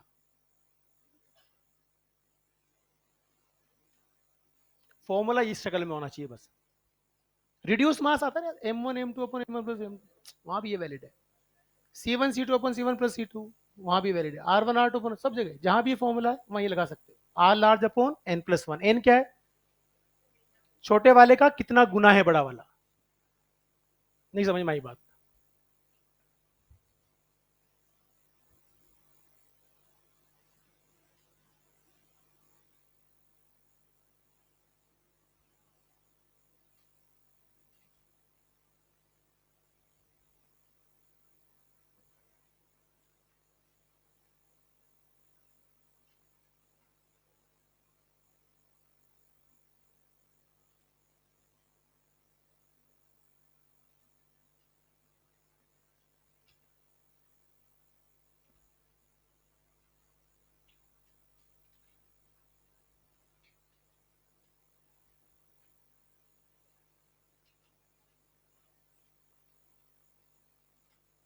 बढ़े, पक्का नहीं बढ़े।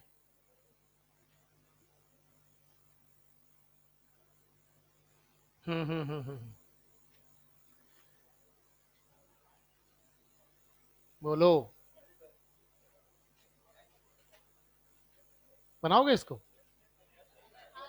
बना लो बना लो बना लो बना लो। बाद में कहोगे पता नहीं क्या।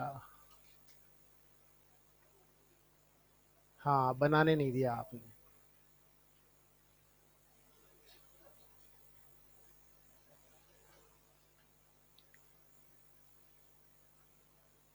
जल्दी जल्दी जल्दी जल्दी जल्दी जल्दी जल्दी।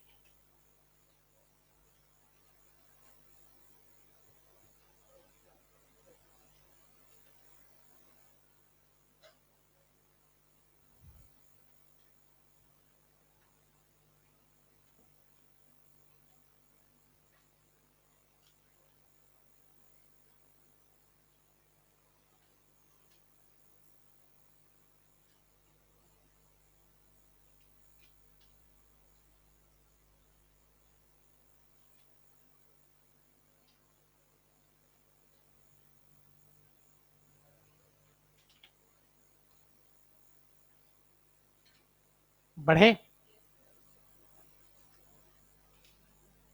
अब फटाफट फटाफट मेरे साथ डायग्राम बनाते रहना, और साथ साथ सिंपल सिंपल क्वेश्चन है, वेरी सिंपल। हेलो। हाँ जी। तरीके हम सीखते जाएंगे, उनको आगे अप्लाई करते जाएंगे। ये कहानी क्लियर हो गई ना आपके?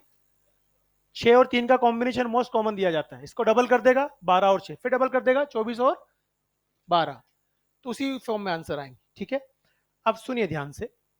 अरे भाई, कहाँ था मैं? यस। हाँ जी हाँ जी हाँ जी हाँ जी।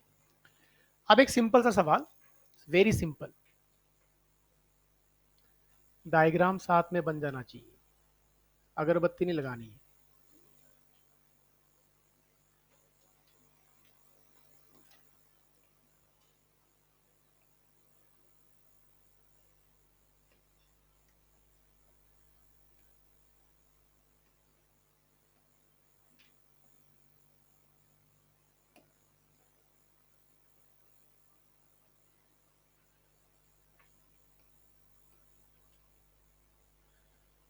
हाँ जी, आई की वैल्यू बतानी है।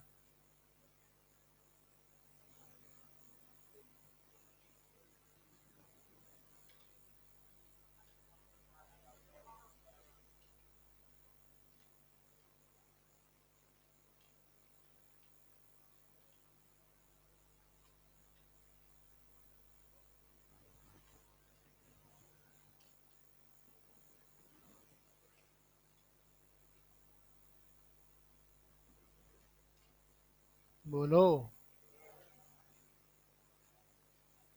18।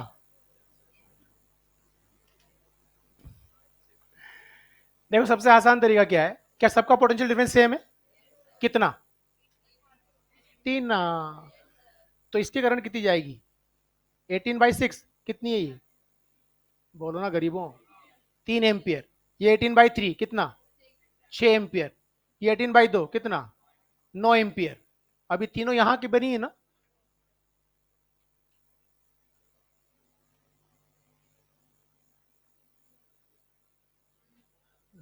नहीं समझ में आया। इक्विवेलेंट पूछता तो निकालूंगा, इक्विवेलेंट जबरदस्ती क्यों निकालूंगा? नहीं समझ में आई बात। अच्छा, इक्विवेलेंट अगर पूछेगा अभी तो यार मुझे पता है 6 और 3 का 2 बनेगा, 2 और 2 वापस 1 बन जाएगा। नहीं बना। 6 और 3 कितना? 2 और 2। पक्का? सोच लो। सोच लिया? सोचा सोचा सोचा। 6 के साथ 3 किसमें है? पैरेलल में कितना बनेगा? 2 ना। 2 के साथ 2 भी किसमें है? कितना बना? 1 ना। तो ये V है और R इक्विवेलेंट में तो 18 ही जाएगा। जाएगा ना? सवाल बदल देते।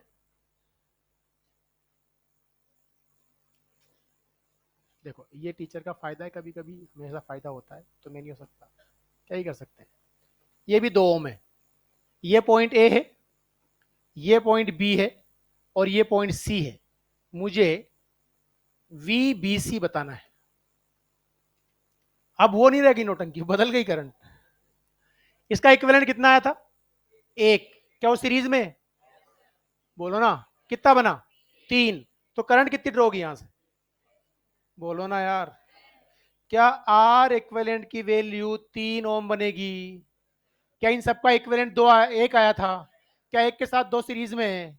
आर इक्विवेलेंट 3 बनाना, तो यहां से जाने वाली करंट कितनी होगी? 18/3 ना, कितना मिलेगा? 6 ना। कहानी क्लियर? अब अगर ये अब ये बाहर में गया, यहां से 6 एंटर करेगी तो यहां 6 बाहर निकलेगी ना, तो ये आई आर होगा नहीं होगा? आई आर कितना? 12 ना यार। आई आर पूछा है यार, दुनिया पता नहीं क्या सोच रही होती। नहीं, पता लगा ये लिखा रहने दिया तुम लोगों ने। अब बताओ, यहां और यहां का पोटेंशियल डिफरेंस कितना? ये 18 है ना, 12 यहां हो गया तो यहां कितना आया? 6। कहानी क्लियर? अगर यहां 6 तो ये करंट कितनी? 1 एम्पियर। ये करंट कितनी? 2 एम्पियर। ये करंट कितनी? 3 एम्पियर। तीनों का सम कितना? 6।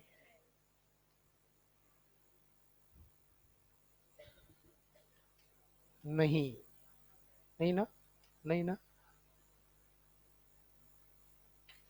देखो ये यहीं से दुनिया शुरू होगी।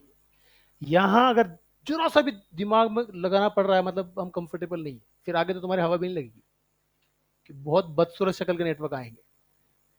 पर ये सच है ना, जिस इंसान की शक्ल बुरी हो जरूरी नहीं हो बुरा इंसान हो।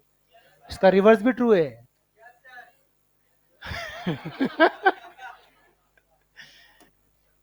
अच्छा एक बात बताओ, 6 और 3 किसमें? इनका इक्विवेलेंट कितना? दो के साथ दो किसमें? कितना? एक के साथ दो किसमें? कितना बना? क्या ये V है? V divide by R equivalent battery से करंट देती है, तो 18/3 कितना देगा? तो 6 एम्पियर यहां से गई। कहानी के लिए I1 I2 बढ़ जाएगी ना, 3 पार्ट में बढ़ गई ना, 3 में। मैं पहले यहां, मुझसे तो यही पूछा था ना पहले, तो जब मुझसे यहां पूछा तो तीनों करंट मिलकर वापस यहाँ 6 एम्पियर ही तो बनाएंगी। तो बेटा इसका पोटेंशियल डिफरेंस कितना होगा? I R. आई आर कितना है? 12। ये इतना यहां कितना है?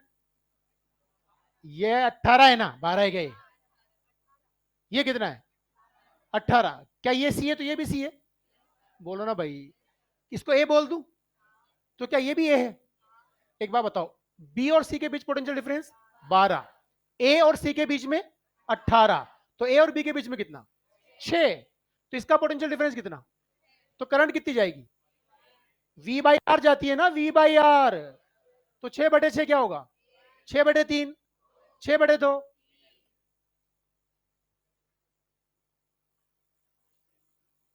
हाँ वो सब हो जाएगा। अभी तो 2:1 की बात कर रहे हैं, यहाँ तो यही समझ नहीं आ रहा लोगों को। 2:2 करेंगे बात। पहले यहां तो पहुंचो। नहीं, नहीं ना, पक्का सोच लो। ये जो छोटी छोटी चीजें हैं ना, अभी यही क्लियर करनी है। सवाल बढ़िया बढ़िया आएंगे, बहुत बढ़िया। अच्छा इसमें एक और बात बता दूं मैं आपको, क्लास में नेटवर्क प्रॉब्लम तुमसे बहुत आसानी से बनेगी। उसका उसका रीजन पता है क्या है? आपके सामने ड्रॉ होता है नेटवर्क, तो आपको समझ में आ रहा, तो ये इधर जोड़ दिया, ये इसको इसमें जोड़ दिया, ये सीरीज में आएगा, ये पहले में आएगा, आपको समझ में। आप आंखें बंद कर लो, फिर मास्टर ड्रॉ करेगा, फिर आप आंखें खोलो, वो एक जंगल नजर आएगा। अब पता नहीं पड़ता कौन सा सीरीज कौन से पहले लो। इसलिए जितनी भी नेटवर्क प्रॉब्लम मैं करवाऊंगा, डायग्राम पहले से बना के लाऊंगा। वहां एग्जाम में तो बना हुआ ही दिखेगा ना, वो तेरे सामने थोड़ी ड्रॉ करेगा सामने वाला। नहीं समझ में आई बात? चलो अब आते हैं अपन थोड़ा सा इस वाले कंसेप्ट पे, स्ट्रेचिंग ऑफ द वायर। सुनो ध्यान से, जब आप वायर को स्ट्रेच करते हैं, खींच दिया मैंने वायर को लंबा, वो कौन सी चीज जो नहीं बदली? वॉल्यूम नहीं बदला, मास नहीं बदला, डेंसिटी नहीं बदली। इसको खींचने से इसका मास बदलेगा क्या? मटेरियल की डेंसिटी बदली क्या? वॉल्यूम बदला क्या? नहीं बदला ना। अब ध्यान से समझना, क्या रेजिस्टेंस का फॉर्मूला मुझे आता है? आर बराबर रो एल बाई ए। ये कहानी क्लियर? बोलो भाई। अगर मैंने वायर को स्ट्रेच कर दिया, क्या कर दिया? स्ट्रेच। स्ट्रेच कर दिया तो मैंने लेंथ बढ़ा दी। मान लो जो मैंने जो लेंथ है वो L1 से L2 कर दी, तो हम करेंगे क्या? ध्यान समझ, इसके हम ड्रेस बदलना है। क्या यहां से मैं से बात कर सकता हूं V बराबर A इंटू एल होगा? बोलो यार। मुझे यहां ऐसा फॉर्मूला बनाना है जिसमें लेंथ आए और बाकी सब कांस्टेंट आए। अगर मैं वायर को खींचूंगा तो क्या वायर पतला हो जाएगा? नहीं होगा पतला? होगा ना? तो एरिया भी बदल गया। और तो इसमें तो दो वेरिएबल आ रहे हैं, डेंसिटी कांस्टेंट है, मतलब स्पेसिफिक रेजिस्टेंस कांस्टेंट है। बोलो भाई, तो मुझे ड्रेस बदलनी है, यहां से एक और रवाना करो बाय यूजिंग दिस। ए की वैल्यू क्या होगी? ए बराबर क्या होगा? वी बाई एल ना, यहां पुट कर दूं। आर की वैल्यू बताओ क्या मिलेगी? Rho L square by V. क्या ये कांस्टेंट है? तो क्या यहां से मैं बोल सकता हूं is proportional to L square? तो क्या मैं यहां से बोल सकता हूं R two by R one becomes equal to L two square by L one square? अगर मैं आपसे कहूं if L two equal to N times of L one, आपने लंबाई को एन गुना कर दिया, जैसे यहां एन एल पुट करोगे, N square L one square आ गया। क्या एल वन स्क्वायर कैंसर हो जाएगा? रिलेशन बताओ क्या मिला? Becomes equal to N square R one. अब जरा मुझे बताइए, एन क्या है? कितने गुना खींच दिया? खींच के लंबाई दो गुनी कर दी, चार गुना। तीन गुना कर दी, चार गुना कर दी। कहानी क्लियर? उल्टी बात करते हैं, ड्रेस बदलते हैं फिर से। Are equals to rho L upon, अपने पास क्या था? ये ए था ना। इस बार मैं एल को रवाना कर रहा हूं। किसको रवाना कर रहा हूं? तो यहां से एल की वैल्यू क्या मिलेगी? एल की वैल्यू मिलेगी वी बाई ए। क्या वैल्यू पुट कर दूं यहां? बताओ आर की वैल्यू क्या बन जाएगी? शाबाश, rho V by A square ना। क्या ये पूरा कांस्टेंट है? अच्छा, क्या ये rho V upon pi square R की पावर फोर है? नहीं है। है? क्यों है? पाई आर स्क्वायर एरिया है ना उसका, तो स्क्वायर कर दूंगा। क्या पाई स्क्वायर कांस्टेंट है? क्या मैं यहां से बात कर सकता हूं कि R inversely proportional to A square, inversely proportional R की power four and directly proportional to L square? अरे यार आ गया ना, नहीं समझ में आया। अब यहां से अगर तुमसे पूछा जाए कि R two by R one करना है, बताइए क्या A one square by A two square होगा? क्या आर वन की power four upon R two की पावर फोर होगी? नहीं समझ में आया? नहीं समझ में आया? सोच लो। तो हमें जो रिलेशन मिले, इसमें एक और जोड़ दो आप, तो ये हो गया एल वन स्क्वायर और ये एल टू स्क्वायर, ये कहानी खत्म हो गई आपकी। स्ट्रेचिंग में ये फॉर्म है L two, L two by L one square. जल्दी से बना लो।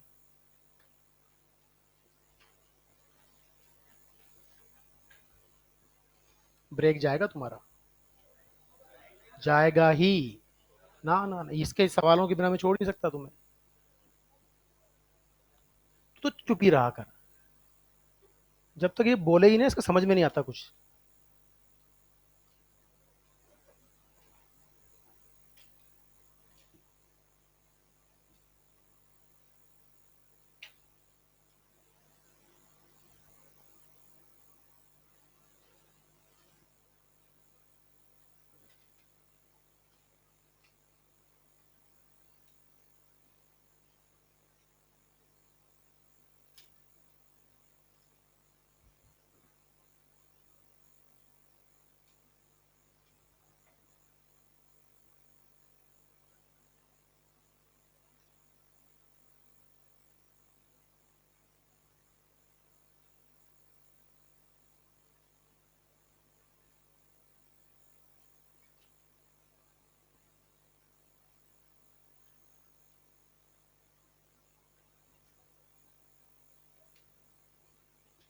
हम्म?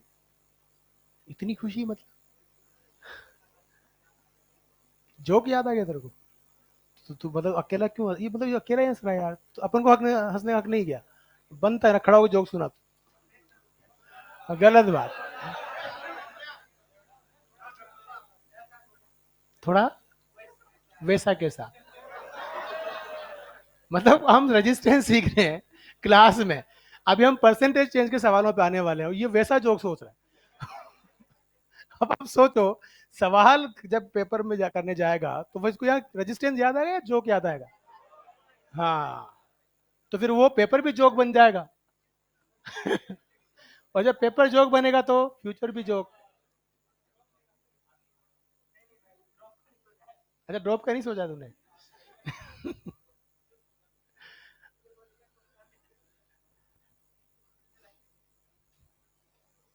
जल्दी जल्दी जल्दी जल्दी जल्दी जल्दी जल्दी जल्दी। अभी किसी क्लास है? ए बी सर की क्लास। फिर चलेगा उधर तुम्हारी वाई, वो भी चलेगा।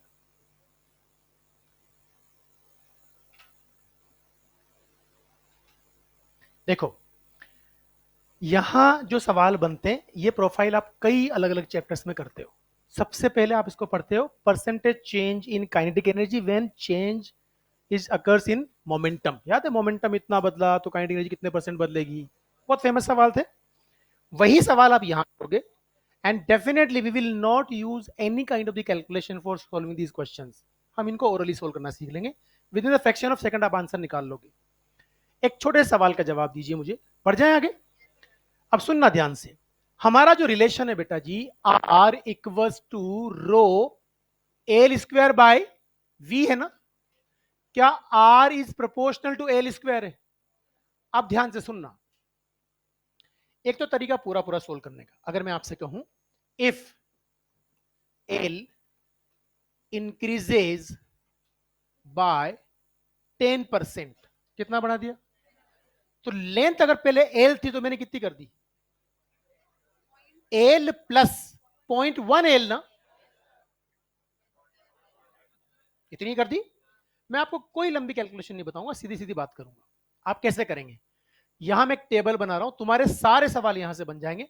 यहां परसेंटेज इंक्रीज इन लेंथ और यहां परसेंटेज इंक्रीज इन आर बात की जाएगी। केस नंबर 1, सुनो ध्यान से। अगर मैं आपसे कहूं कि पहले रेजिस्टेंस आर था जब लेंथ एल थी, एल को मैं यूनिट मान लूंगा, कितना मान लूंगा? 1। 1 का 10% कितना होता है? 0.1। 1 का 10% कितना? 1 का 20 कितना? 1 का 30 कितना? तो हम इसी फैक्टर से चलेंगे। क्या R proportional to L square है? अगर मैंने रेजिस्टेंस सॉरी मैंने लेंथ 10% बढ़ा दी तो वो पहले अगर 1 थी तो 1.1 कर दी, और रेजिस्टेंस 1.1 के स्क्वायर के प्रोपोर्शनल आएगा। तो 1.1 का स्क्वायर कितना? 1.21। तो नया रेजिस्टेंस 1.21 टाइम्स हो गया, तो वो 121% हो गया। नहीं समझ में आया? कितना हो गया? हमें स्क्वायर आना चाहिए। 11 का स्क्वायर कितना होता है? 12 का, 13 का, 14 का, 15 का, गुन गुन गुन गुन गुन। ठीक है। अगर मैंने लेंथ कितनी बढ़ा दी? बोलो ना यार। 10%। इफ इंक्रीज बाय 10%, बताइए अगर एल थी तो कितनी कर दी? 1.1 एल का स्क्वायर 1.21। अब परसेंटेज निकालने के लिए 100 से मल्टीप्लाई करना पड़ता है। तो नया रेजिस्टेंस 121% हो गया, पर 100 तो पहले भी था। तो चेंज कितना आया? तो ये कितना आंसर जाएगा? 21% ना। इंक्रीज होगा नहीं होगा? चलो शाबाश, इधर आ जाओ। ये मैंने 20% बढ़ाया था, तो 1 था तो 1.2, 1.2 का स्क्वायर 1.44। नया रेजिस्टेंस कितना हो गया? 144%। चेंज कितना आया? तो 44% इंक्रीज ना। नंबर 3, अगर मैं 30% बढ़ा था तो 1 था तो 1.3, 1.3 का स्क्वायर 1.69, 169% हो गया है। तो चेंज कितना आया? 69%। सिमिलरली चौथे केस में आ जाइए। अगर मैं 40% इंक्रीज करता हूं लेंथ, 1.4 का स्क्वायर 1.96, नया रेजिस्टेंस कितना हो गया? चेंज कितना आया? 96% ना। उल्टा करना है इसको, 50% बढ़ाया।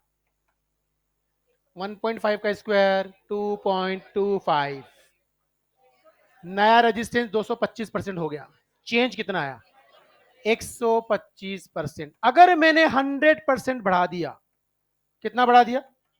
तो लेंथ 1 थी तो मैंने 2L कर दी, 2L कर दी तो 2L का स्क्वायर 4L²। नया रेजिस्टेंस 400 गुना हो गया, चेंज कितना आया? 300%। आप मुझे बताओ, क्या exactly same formula K equal to P²/2m होता है? होता है ना गरीबों? होता है नहीं होता है? जब आप वेव पढ़ते हो ना, वेव, तो V इक्वल टू √T/μ होता है ना? तो T बराबर म्यू V² होता है, तो T is proportional to V² आता है। ये और ये सेम तरीके से सोल्व होते हैं सवाल। नहीं समझ में आया? There is no need of long calculation, सीधी बात करेंगे, कितना परसेंट बढ़ाया उसका स्क्वायर करो, नई वैल्यू फाइंड आउट करो और चेंज निकाल लो। कुछ पल्ले पड़ा क्या हुआ? जल्दी से बनाओ पहले।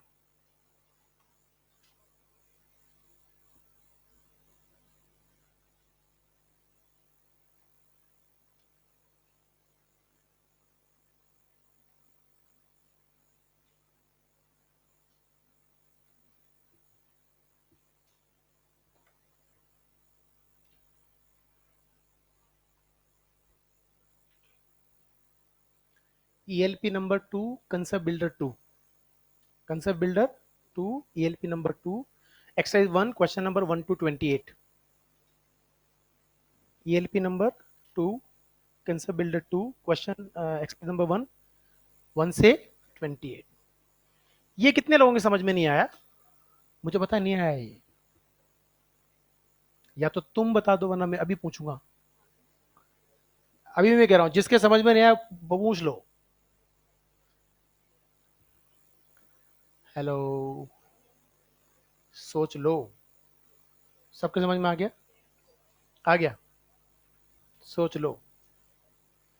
तुम हाँ कर रहे हो?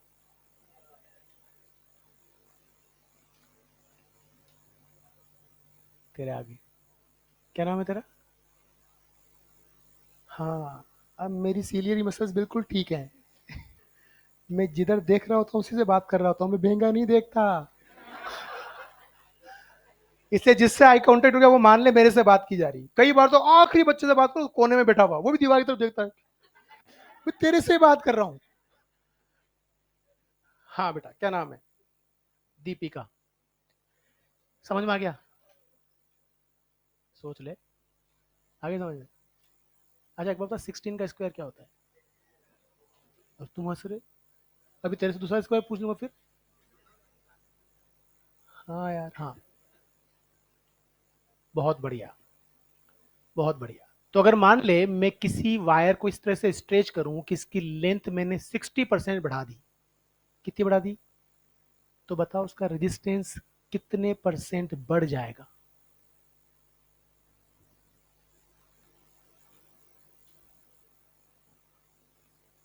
क्या बोला तूने?